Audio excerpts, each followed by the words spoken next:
Welcome to the What to Read Next podcast. In this podcast, your host, Lori Amin, will interview published authors to chat about their work, journey to getting published, and their book recommendations. If you share a passion for books and always looking for your next read, then join us. Hi, Bethany. Welcome to What to Read Next podcast. Thank you for having me back. I'm so excited to chat with you. I feel like we're friends, so this is exciting. So tell us what you've been up to since your last release, and you have a new release coming out. So I do have a new release coming out. It's at the end of June 29th. We have West End Earl, which is Cal's story. It's the second in the Misfits of Mayfair series.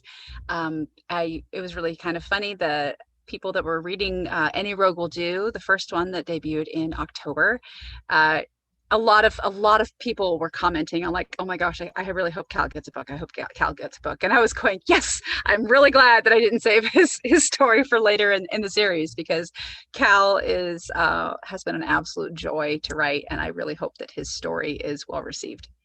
So tell us about Cal's story. Like, what should we expect from West End Earl? Well, if you've read Any Rogue Will Do, you know that Cal is, he's snarky, he's very funny, he doesn't necessarily go terribly deep, except he's a very loyal friend. And so in his story, you kind of get to peek behind the curtain and realize that he is the duck on the water that looks serene and perfectly put together on the outside and is madly paddling underneath. And he has basically, he's the fixer for his family. He has all he puts everything on his own shoulders. He is expected, and this is kind of his role that he has grown into.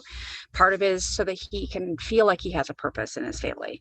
And so there's a lot of family drama going on, and there's all of this happening on his side of things. And at his side is his loyal coworker / employee. In the first book, it's Adam is referred to as Puppy, and because as I say, just always happy, eager to please, and big floppy feet. They call him he's like a puppy. And so, we discover in book 2 in West End Earl that Adam is actually Ophelia, and this is the girl in pants trope. I've tried really hard to update the girl in pants trope for a modern reader versus some of the. I think it's always been a trope that I've enjoyed, but you can definitely look back on like the books in the 80s and whatnot, where you have some problematic issues, when it comes to some problematic elements that kind of go hand in hand with that trope. And so that was my goal, was to really show strong allyship on the page, strong, I didn't want Cal to have like that moment of gay panic. I didn't want to have those kinds of things that you run into in a lot of those girl in pants tropes from some of the older publications. So tried to update Girl in Pants for a modern reader. I hope I did a good job. I can tell you that I really, really, really tried. The reviews are good. So the reviews are like, they're really good. Like, reviews are good so far. People are loving this book. Like, you have trusted friends who like read it and they're like loving this book. And they're like, they're not historical romance readers, which is like, I gotta trust their taste. And like, I love this book. And I'm like, you don't read historical romance. So I think you did a good job for modern reader, like for the modern reader who may not have read historical romance set in the 80s and 90s and saw those problematic themes and be like, I don't know if this works in 2021. So yeah, we had one person on Instagram tagged it as a she grump and sunshine trope too, and I was like, oh, that's good. That's really good, because Ophelia she's had a rough life, okay? She's masquerading as her brother for a reason, for a very good reason. And she hasn't had it easy, And so I love that there's a little bit of their like the grumpy and sunshine, but it's the she grump, because she's far more likely to like smack him down and be like, dude, let's get serious here, right?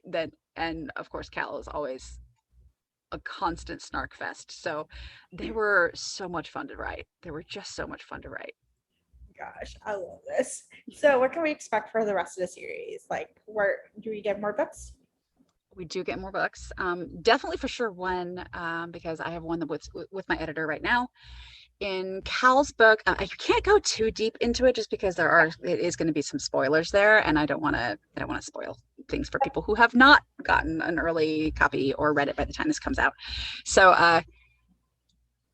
one of the things that Cal is dealing with is he is launching his sister into society in West End Earl, and her name is Emma, and she kind of goes on a journey through book 2. The person she is at the beginning of the book is not the person she is at the end of the book. And so at the beginning of the book, she is straight up a spoiled brat. By the end of the book, we're getting into her section of her life where she becomes heroine material. And so the third book is Emma's book. Now, I didn't necessarily realize when I was writing Any Rogue Will Do, because I'm a little closer to the pantser side of the spectrum than I am plotting and planning, and I don't necessarily plan that far ahead. And so, but in Any Rogue Will Do, you met every one of the heroes and heroines, or they were talked about on the page for this trilogy. And at the very, very, very end of Any Rogue Will Do, if they haven't read it yet, I don't want to give spoilers, but there's a character who comes in the epilogue. And he is on the page for a very brief time. But he's the sketchy sea captain.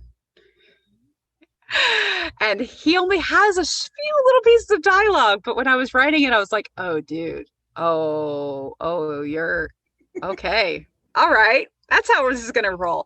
So he's the hero for book 3. So it's Emma and the sketchy sea captain for book 3. He's a captain in the Royal Navy.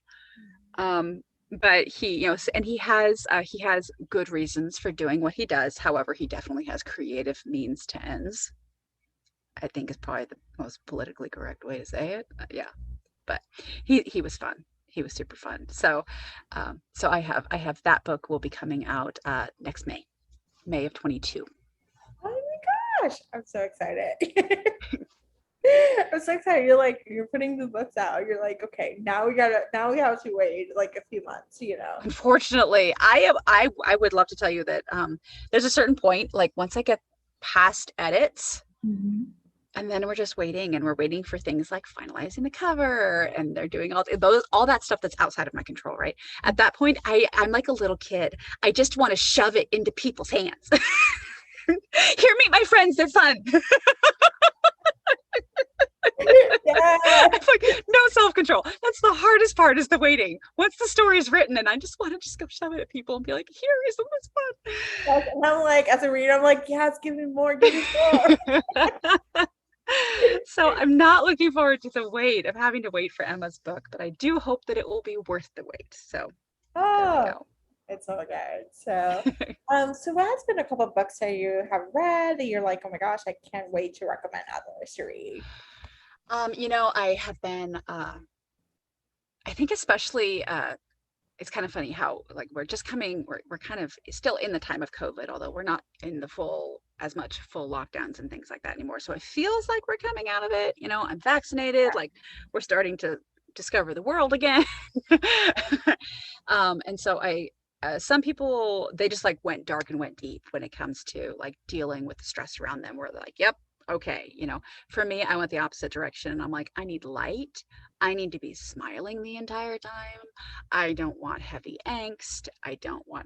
Give me something that will make me laugh and make me happy. And also a certain level of escapism, and that's really where I was very, very focused in my reading, where people are like, oh, this is so gritty, and nope. You say the word gritty, I'm out. Sorry. I'm right there with you. I'm like, veer away. Any trigger warnings, any content warnings, any angst, any I'm gonna break you down and you're gonna cry your heart out. First of all, I have a black heart, so I don't cry, and second of all, like, no. I don't want to be broken. I don't want to be broken. I want to have fun books. I want to smile. I want to be escaped. I want to have a happy ever after. So with that in mind, my favorites lately that I find myself recommending to people for contemporary Hot Mess in the Heartthrob by Pippa Grant. Ooh, Okay. I was snort laughing out loud so often and so loudly that my daughter came into the room. My daughter, she's like almost 20, and she's like, Mom, what is wrong with you? What are you reading? And so I start just reading these things out loud, and she's just cackling along, not even reading the book. She's just cackling along at whatever line I'm reading out loud. So that one, and it really hits my happy buttons for like escapism. Okay. Because yes, it is over the top hysterical because that's just kind of what Pippa Grant does. But the hero is he's a musician. Basically, he was part of a boy band, and he's still out touring and, you know, doing a solo career. So you have like the rock star romance element of it, but you also, it takes place in a small town, and she's a single mom. And so I'm like, catnip. It's just piles and piles of catnip. You had me a former boy bander. Like, I have a thing for boy banders. Like, maybe because I was like, I grew up in the 90s. I grew up in 1999 was a good year for boy bands. Let me just say it. Yeah. So anytime like I think about like, what do you have like that? Like, I need to read about former NSYNC members, former Backstreet Boy members. Like, you know, Pippa Grant has a whole boy band series. Oh. And this is one of them. But Hot Mess in the Heartthrob, I absolutely adored it. It was so much fun. And the whole single mom thing is like a personal happy for me too, because I was a single mom for like a decade. So yeah, it's like escapism, funny, all of my contemporary catnip. That's one that I'm recommending a lot. The other one for historical that I just keep throwing it in people's faces, and I'm like, you really need to read this. You really need to read this because it just made me happy. And that was Sherris Michaels' A Duchess a Day. Yes. Oh my gosh. Good. Loved it. I mean, you just had this big happy bubble of joy around you when you're done finishing it. And so that alone, I was like, this is a 5-star read for me because I just made me happy. It just made me happy. And so, and as I'm reading an arc for her second one now, the one that's like the take on Tinkerbell. Yeah, I have it. I have the arc too. And I'm like, I want to read it, but I'm like, I want to savor it for a good day where I'm feeling down. Like, okay, this is serotonin. You know? Exactly. Yes, I have. It's yeah, like you don't really have like break in case of emergency, like break glass in case of emergency arcs. Like those are usually books that you've held on to. I have a Sherris Michaels books actually that is signed that I got at RWA, and that is one of my like break in case of emergency books, and it's on my bookshelf and it's pristine and perfect, and I've never read it, and I'm saving it for a truly awful day. But it was so funny because it's like this has become like a break in case of emergency arc for me. I only give myself a few pages at a time, and then I go back and deal with real life, and then I go a few pages at a time, and I'm just kind of like parsing it out to make it last longer, which is not normal for me. Normally I'm just like all in, dive, just, you know, full, just surround me with the story. But this one I'm really just kind of like just pick at it a few pages at a time and trying to make it stretch. So oh, that's so good. Did you read Diana Quincy by any chance? You know what? It's on my TBR. So her latest one is a Bonesetter one. It's fine. It's a really fun. She's an Arab. She's a Bonesetter, and he's a Viscount or Viscount. I don't know how to say it, but you know, you get the idea. Yeah. And they're like, and her family's like meddling Arab family. Like they're like, you're not gonna marry a Viscount. Like, why? It's an English man. Like, no. Why would you do that to yourself? Why would you do that to yourself? Like, we gotta find. You're a spinster. We're gonna find you a husband. And it's just like really like it was like a delightful book. Like her first book was a little angsty because it's like forbidden romance, like stepmom, guy. And I think that's why it's still on my TBR because, like I said, I've had people that are like, oh, it was just like, you know, just really, like breaks you so good in some ways. And I was like, I'll save that for later. But the second one, it was delightful. Like I really enjoyed reading it because it was like, I did not know about Bonesetters and like medical. And there's like a little murder mystery, but it's just lighter about it. Good. Okay. I really did like that one the best. Like, you know. So. Good deal. I will definitely check that one out because yes, I was really enjoying all of her promo that she was doing for that and everything else. And her book looks absolutely wonderful, but I just haven't gotten to it yet because like I said, I am prioritizing light. I am prioritizing just straight up giggle fests. That's what I need right now. Yes. I'm trying to think of like what book made me laugh last, and it's been a while. So I think I'm gonna go for Pip Red. I may just break. I'm reading a thriller right now because I needed a palate cleanser. I was like, I'm burned out by romance right now. Like I'm like I read too many of them. Like got to a point where I was like, okay, I need a break. So, this thriller about a therapist who lost her license, and there's like she's dealing with this couple's counseling, and I'm here for her therapy sessions. I'm like, I want to go through her. Like I know she probably is the bad guy in the end because I haven't gotten to that point, but I'm like, this is like how great I am. So now I'm like, I'll go to that therapist and like go through her 10 section methodology. Oh man. Oh my goodness. Oh, and the other thing too, that's actually it's a nonfiction that I'm reading right now. It's called Unmentionable by Therese O'Neill. Okay. Okay. So is it about underwear? It is the Victorian Lady's Guide to Sex, Marriage, and Manners. Oh my God, even better. It's hysterical. Like absolutely, like the introduction starts with "Hello, Slattern." I was like, oh my gosh, I love you. I love you so much already. I'm like a page in. But yes, I'm like, this is another one that is just a giggle a minute. But this is definitely my type of like nonfiction because I don't want to be bored to death by nonfiction. Yeah. This is entertaining, entirely entertaining, hysterical, and really cool history.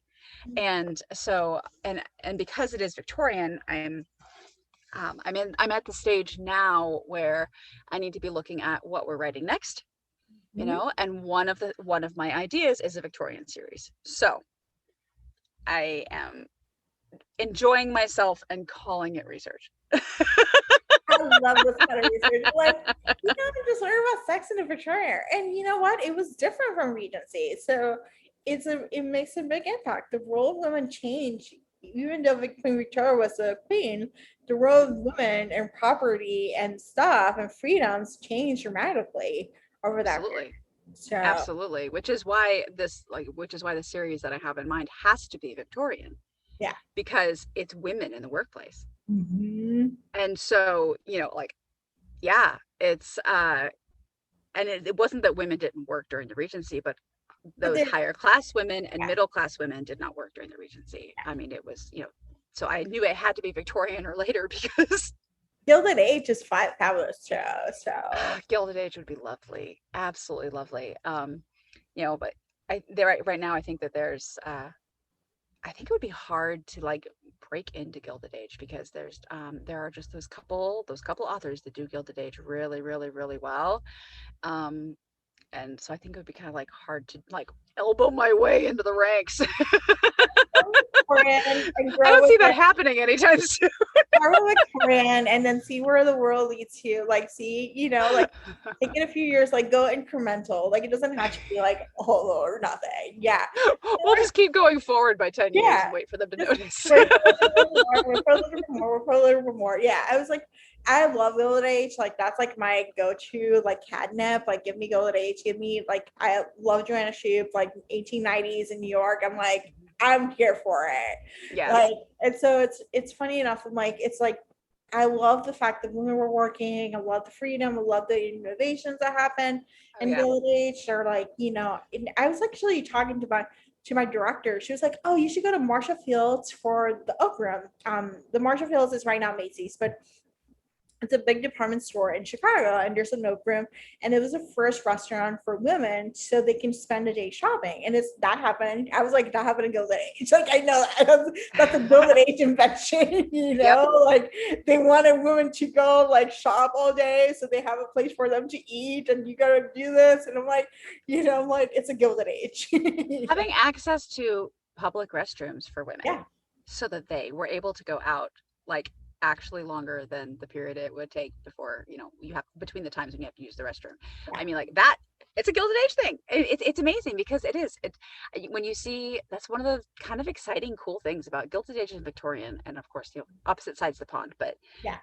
But that time period in history, you have so many innovations happening. You have, the world is changing at this breakneck speed, and so that's when you start getting like telegraph wires, and you start getting the early inventions of telephones, and you start getting, or I mean, you're having switching, like everyone switches over to gas, and then everyone switches over to electricity, and then I mean, like trains. I mean, Right. Yeah. it really truly is an amazing time of history.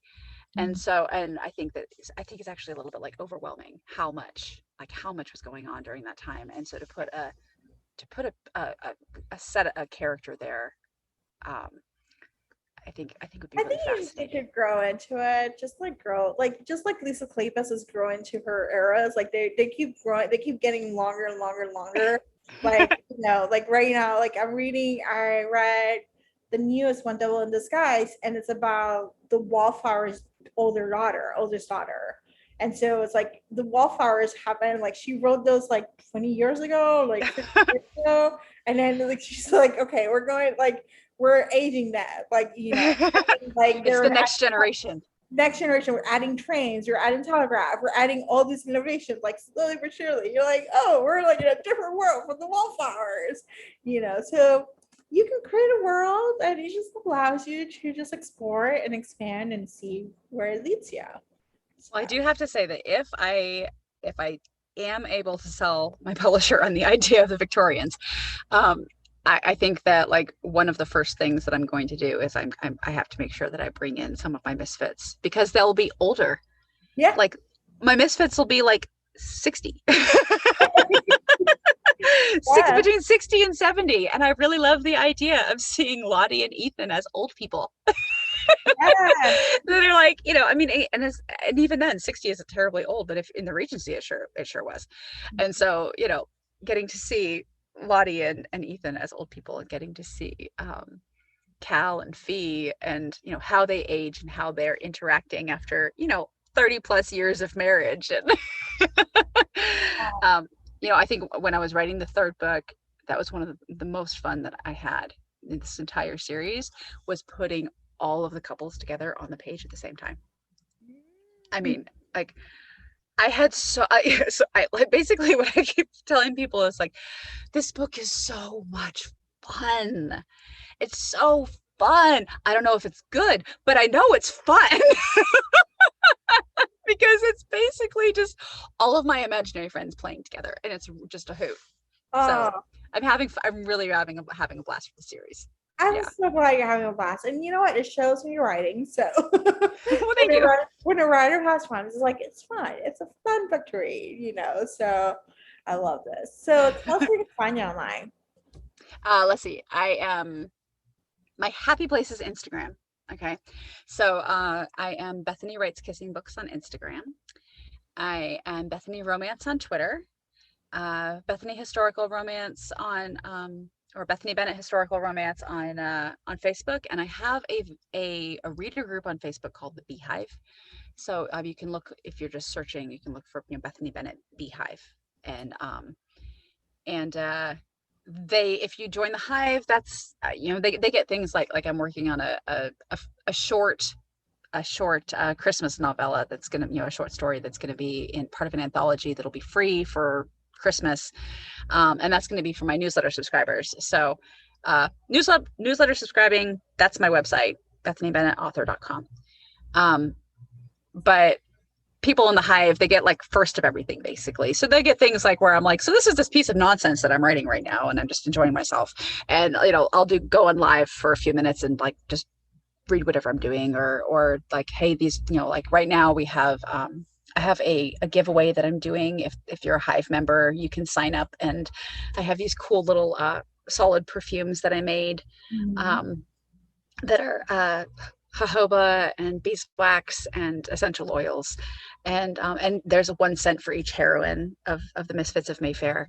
And so some of the Bookstagrammers got got some sets. I gave some along to my publicist to pass as a thank you for everything that Bookstagram has done for me, and the rest of them are going to go to Hive members. And so, if you're part of the Hive, you get free stuff like that. You get fun little insider things. If there's big news happening, they find out first. That kind of stuff. So, I think that's everywhere: Instagram, Facebook, Twitter, newsletter on my website. I think that covers all the bases. Yes, it does. Yeah. Okay. I want to make sure I wasn't missing something important. Awesome. Thank you, Bethany, for being in the show. Oh, well, I really appreciate you having me back. It's as fun as always. If you enjoyed this podcast, feel free to share with friends, subscribe, rate, and review the show. This is the easiest way to support the podcast. Today's episode's partner is Libra FM. If you're an audiobook listener, then you should add Libra FM as your go-to source for paid audiobooks. Libra FM makes it possible for you to buy audiobooks through your local bookstore. Memberships start at $14.95, and they also have great sales for romance audiobooks each month for $3.99, thanks to the Kiss Club. To sign up for Libra FM, please visit whattoreadnextblog.com/LibraFM. You will receive a free audiobook when you sign up for a monthly subscription. If you purchase a subscription through our link, you will be supporting the podcast at no cost to you. The What to Read Next podcast is part of the Frolic Podcast Network. Please visit frolic.media/podcast to discover new shows to tune in. Thank you so much for listening and have a great day.